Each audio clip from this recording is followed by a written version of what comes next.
జంపన్న గారు, ఇంకా మిగిలిన ముఖ్య నాయకులు ఎవరు? ఇంకా తెలుగు రాష్ట్రాలకు సంబంధించి ముఖ్య నాయకులు ఇంకా ఇప్పుడు మావోయిస్ట్ పార్టీలు మిగిలింది ఎవరు? సార్ తిరుపతి దామోదరు, పరకాల స్వామి, వాళ్ళు ముగ్గురే ఉన్నారు. తెలంగాణ సెక్రటరీ ఆయన మల్లారెడ్డి లేడా? ఇప్పుడు నాయకులు వాళ్ళన్నారు కానీ ఎక్కడన్నారో తెలియదు, పెద్దోళ్ళు అయిపోయారు వాళ్ళంతా. ఇప్పుడు ఒకటేంటంటే, సరే ఇడుమా అనేది ఒక ప్రచారంలోకి సంవత్సరం కాలం నుంచి ఎక్కువ వచ్చిండు యాక్షన్స్ మూలంగా. యాక్చువల్ గా పార్టీ లోపల ఇడుమా కంటే సీనియర్ లీడర్స్ ఇంకా అంటే చనిపోగా లేదా సరెండర్ గా కూడా మిగిలిన వాళ్ళు ఉన్నారు. ఇంకా చాలా మంది సీనియర్ కామ్రేడ్స్, గణపతి అయినా, మల్లారాజు రెడ్డి, గణేష్, రామ్దేవ్, సాగరు, జనార్దన్ జీ, వీళ్ళంతా పాత వాళ్ళు. ఇంకా కొంతమంది కొత్త వాళ్ళు కూడా సీసీలో ఉన్నారు. వేరు వేరు ప్రాంతాల్లో కూడా పార్టీ ఉంది. సరే, దానికంటే కూడా నేను మాట్లాడవలసిన విషయం ఏంటంటే, టోటల్ గా మావోయిస్టు పార్టీ వాస్తవంగా నా దృష్టిలో పట్ట గత 10 సంవత్సరాల క్రితమే, ఇవాళ కాదు, ఇవాళ మనం అందరం మాట్లాడుతున్నాం ఆ పరిస్థితి లేదు, బయటికి రండి, సరెండర్ కండి అని అంటున్నాం. కానీ వాస్తవంగా 10 సంవత్సరాల క్రితమే మావోయిస్టు పార్టీ నాయకత్వం అర్థం చేసుకొని తన విధానాలు మార్చుకోవాల్సిన అవసరం చాలా ఉండేది. కాబట్టి అది అంటే ఆ పని చేయలేదు. అది చేయక చివరికి 2024 నవంబర్ లోపట వాళ్ళు ఒక సర్క్యులర్ రాసుకున్నారు. 2024 నవంబర్ లోపట ఒక సర్క్యులర్ రాసుకున్నారు. ఆ సర్క్యులర్ లోపల ఉన్న అవగాహన ఏంటంటే, మనకి ఎంత మాత్రం కూడా ప్రజా ఉద్యమాలు కొనసాగించే పరిస్థితి లేదు, నిర్మాణాలను కొనసాగించే పరిస్థితి లేదు, సాయుధ ఉద్యమం కూడా చాలా ఇబ్బందులు పడ్డది.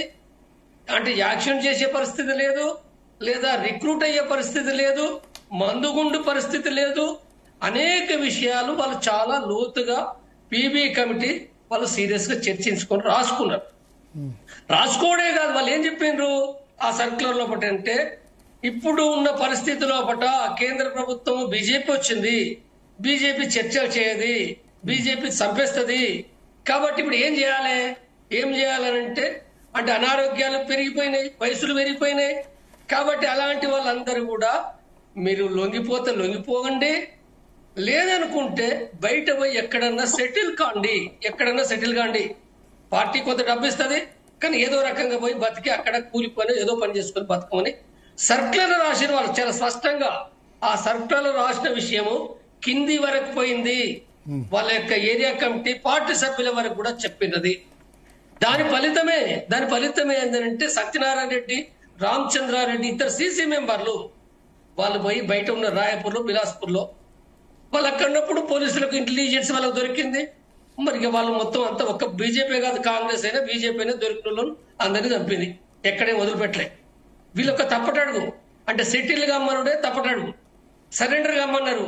సరెండర్ కమ్మనంటే వ్యక్తులు అవుతారు సరెండరు, సాయుధ పోరాట విరమణ చెప్పలే గాని సరెండర్ కమ్మన్నారు. కొంతమంది సరెండర్ అయినరు. ఒక చంద్రన్న కాదు, ప్రకాష్ గారు దానికంటే ముందు నుంచి అవుతారు, చాలా మంది అవుతారు. కాబట్టి ఈ నేపథ్యంలో నేను ఇడుమాకు సంబంధించి వచ్చినప్పుడు, ఇడుమా మాత్రమే కాదు, టోటల్ గా నిన్న విజయవాడలో దొరికిన 70 మందో లేకపోతే ఇడుమా టోటల్ గా ఈ సంఖ్య ఏదైతుందో వాళ్ళు ఏమాత్రం కూడా ఏంటంటే వాళ్ళు నిలబడలేని పరిస్థితిలో వాళ్ళు మరి వాళ్ళకి ఏ నాయకులు డైరెక్షన్ ఎందుకు ఛత్తీస్గఢ్ లోనే ఎందుకు లొంగిపోలేదు, ఇక్కడికి ఎందుకు వచ్చారు?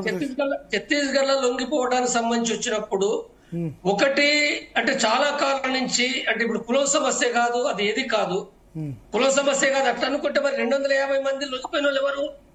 అలా తెలుగు వాళ్ళు అంటే ఆదివాసులు కాని వాళ్ళు ఒక ఆశన్న, ఒక భాస్కరు, నందే, ముగ్గురున్నారు. ఓన్లీ ముగ్గురు తెలుగు వాళ్ళు. సరే, వాళ్ళ కులం బీసీలు ఉన్నారు, లేకపోతే ఇంకేదో ఉండని. కానీ మొత్తం ఆదివాసులే, రాష్ట్ర కమిటీ మెంబర్లు ఆదివాసులే, అందరు ఆదివాసులే కదా. మరి అందరు ఆదివాసులు వాళ్ళు కూడా చాలా కాలం నుంచి 30 ఏళ్ళ నుంచి పనిచేసిన ఉన్నారు. ఉదాహరణకు వెంకటేష్ అని ఉన్నాడు. వెంకటేష్ ఇడుమా కంటే చాలా సీనియర్, దక్షిణ బస్తర్లో ఆయన సెక్రటరీ ఉన్నాడు. దాదాపు ఆయన 40 సంవత్సరాల నుంచి అక్కడ పనిచేస్తున్నాడు వెంకటేష్. మరి వెంకటేషే కాదు, రాజు ఉన్నాడు, రణిత ఉంది. మరి వాళ్ళని చంపలే కదా, ఆదివాసీలు కాబట్టి చంపుతారు. ఈ కులం చంపుతారు అన్నట్టు ఇది ఎట్లా? మరి సోనుతోటి కూడా అయిన వాళ్ళందరూ కూడా మరి అందరూ ఆదివాసులే. ఇది చాలా తప్పుడు సిద్ధాంతం.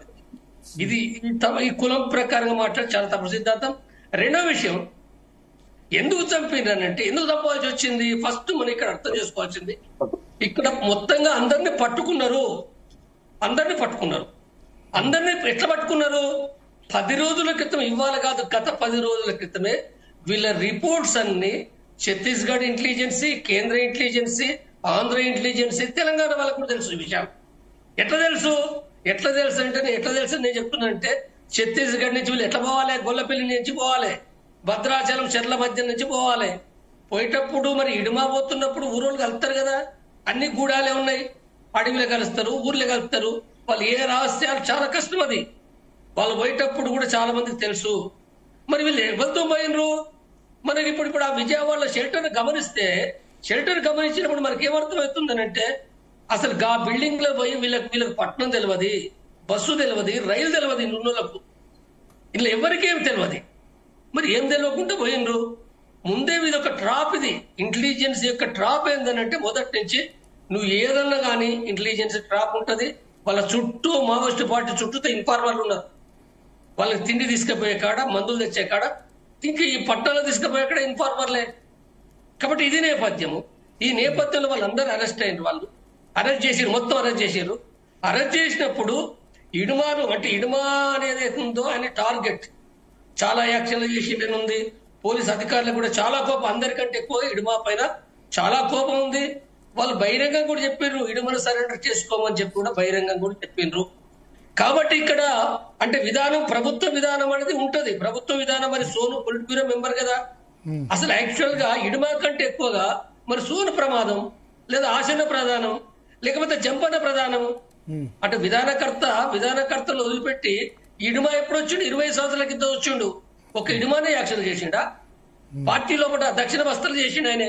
మరి ఉత్తర బస్తర్ లెవెల్ చేసారు, ఒరిస్సా లెవెల్ చేసారు, జార్ఖండ్ లెవెల్ చేసారు, తెలంగాణ లెవెల్ చేసారు, బీహార్ లెవెల్ చేసారు. ఇడుమా కంటే ముందు ఎంతో మంది చేసిన ఉన్నారు కదా.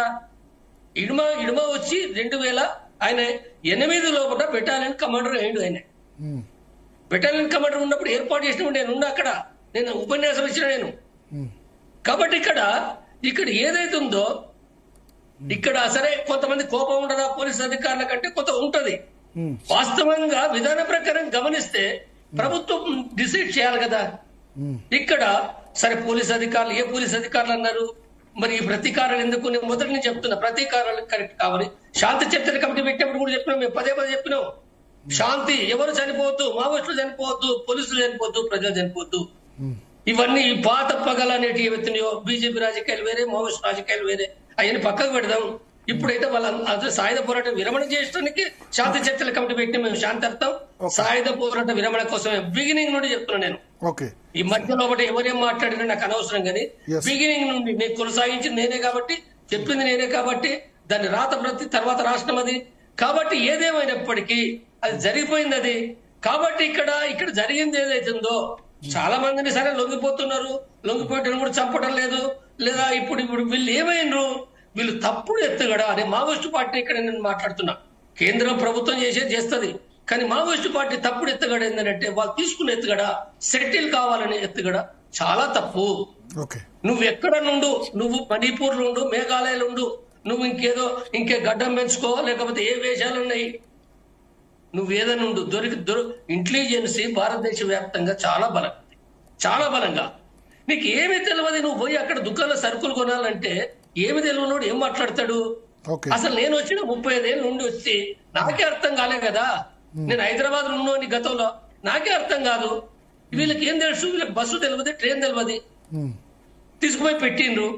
వాస్తవంగా ఆ తప్పుల నుంచి కూడా జరగలే. దానికంటే ముందే వాళ్ళ చుట్టూ ఉన్నది కూడా ఏంటంటే ఇన్ఫార్మర్లే ఇచ్చిండ్రు. ఆశపడతారు కదా మరి పోలీసులు కూడా రివార్డ్ ఆశపడతారు. ఇక్కడ ప్రభుత్వ పాలసీ ఏమైందో వాళ్ళదేమైందో నాకు తెలియదు.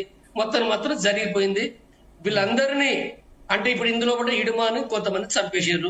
నేను ఇక్కడ ఏం చెప్తున్నంటే, సరే ఇది ఇంకా బూటకం ఎన్కౌంటర్ అంటున్నా. ఇది ఏమైనప్పటికీ నేను ఇక్కడ చెప్పేది, ఈ సందర్భంగా చర్చ సందర్భంగా చెప్పే విషయం ఏంటంటే, మావోయిస్టు పార్టీకి నేను స్పష్టంగా చెప్తున్నా, మీరు సెటిల్ కావడం అనేది చాలా తప్పుడు ఎత్తుగడ. మీరు అలాంటి పని చేయకండి. మీరు అనవసరంగా ఇప్పుడు అరెస్ట్ కూడా అయింది కదా, ఇప్పుడు జైలు పంపిరు, వాళ్ళు రిమాండ్ పంపిరు, కేసులు పెడుతున్నారు. వాళ్ళు ఎవరు తీయాలి? ఏ గవర్నమెంట్ తీస్తుంది? ఏ గవర్నమెంట్ కేసులు పెట్టిన తర్వాత వాళ్ళ డబ్బులు అయ్యి ములాఖత్ పెట్టేవాళ్ళు ఎవరు, అడ్వకేట్లు ఎవరు చేయాలి ఈ పని? ఇప్పుడు ఎవరు చనిపోతున్నారు? ముసలోళ్ళ పేరు మీద, అనారోగ్యం పేరు మీద నాయకులు వస్తున్నారు, తెలుగోళ్ళే వస్తున్నారు. ఇప్పుడు ఈ పేరు మీద చంద్రన్ వచ్చిండు, ప్రకాష్ వచ్చిండు, ఇంకోరు వచ్చారు. మరి వాళ్ళకి ఎవరు బాధ్యులు? ఆదివాసులకు దృష్టిలో పెట్టుకున్నప్పుడు నేను ఇక్కడ చెప్పేది సాయుధ పోరాటానికి అనువైన పరిస్థితులు ఎవరు మీ అందరికి అర్థమైనాయి కదా, మొత్తం అర్థమైంది. ఒక దేవ్జీకి అర్థం కాలేదని కాదు, దేవ్జీకి అర్థమైంది, చంద్రుడికి అర్థమైంది, సోనికి అర్థమైంది. దేవ్జీ రెడీ ఉన్నారా?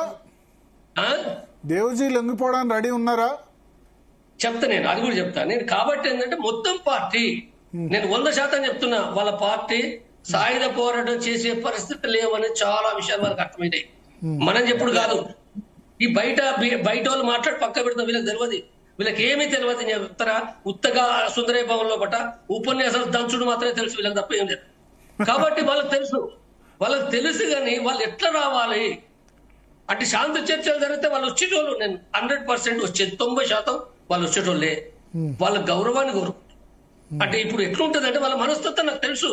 వాళ్ళ మతం ప్రతి సభ్యుడు కూడా ఏం కోరుకుంటాడంటే కొంత లొంగిపోవాలంటే కొంత ఇబ్బంది పడతారు వాళ్ళు.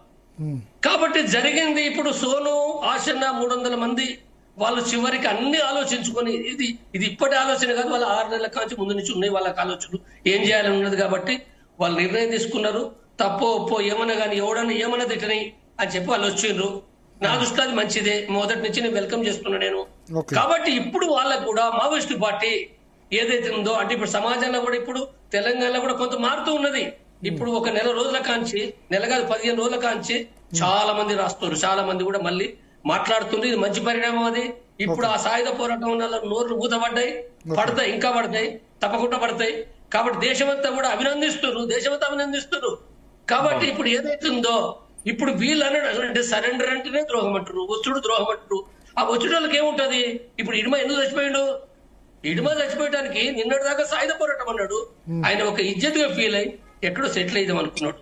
నేను అందుకోసం ఇప్పుడు దేవజీకైనా ఇతరులకైనా సరెండర్ అంటే తప్పు లేదు. సరెండర్ అంటే మన రాజ్యాంగానికి సరెండర్ అవుతాము. మీరు స్వేచ్ఛగా వచ్చి సంఘం పెట్టండి, మాట్లాడండి, చెయ్యండి. ఇప్పుడు చాలా మంది మాట్లాడారు, మీరు ఇక్కడ చెప్పినట్టు నిజమైన కమ్యూనిస్ట్ పార్టీ పెట్టండి, సిద్ధాంత ప్రచారం చేయండి. సిద్ధాంత ప్రచారం చేసుకోవచ్చు కదా, చేసుకొని చేయాలి తప్ప వేరేది కాదు. కాబట్టి వాళ్ళు అనవసరంగా చనిపోవడం కంటే కూడా అది వేస్ట్. అది మీరు ఏమి చేయలేరు. ఆడుండి కూడా గుట్టలలో ఉండి ఆ తిండి తెచ్చుకొని తినడానికి తప్ప ఆఖరికి నిరంతరం సెంట్రీలు పెట్టుకొని, అందరు సెంట్రీలు పెట్టుకొని ఎప్పుడు చనిపోతామో ఎప్పుడు ఎన్నుకుంటారు బిక్కుమని బతుకులు తప్ప ఎక్కడ లేదు. కాబట్టి మీరు రండి, వచ్చి స్వేచ్ఛగా మాట్లాడండి, మీ అభిప్రాయాలు పెట్టండి, రాయండి. ఇది సమాజాన్ని మార్చడానికి అందరం కృషి చేద్దాం తప్ప వేరే మార్గం లేదు అది. కాబట్టి నేను ఈ సందర్భంగా కూడా సాయుధ పోరాటం అనే వాళ్ళకు కూడా నేను విజ్ఞప్తి చేస్తున్నా. మీరు ఇప్పటికీ మీరు సాయుధ పోరాటం అని అంటే మీరు ఫస్ట్ నేను చెప్తున్నా, మీరు సుందరయ్య భవన్లో మీటింగ్లు పెట్టుడు కాదు, ముందు ఉద్యమాలు నిర్మించండి, రైతుల సమస్యపై నిర్మించండి, కార్మికులపై నిర్మించండి, ఆదివాసులపై నిర్మించండి. మీరు ఇది ఏమి చేయలేరు. సాయుధ పోరాటం పిడగొప్పలు పడుతున్నందుకు ఈ పిడగొప్పలు వేస్ట్ అయ్యి. ఓకే ఓకే ఓకే సంగప్ప గారు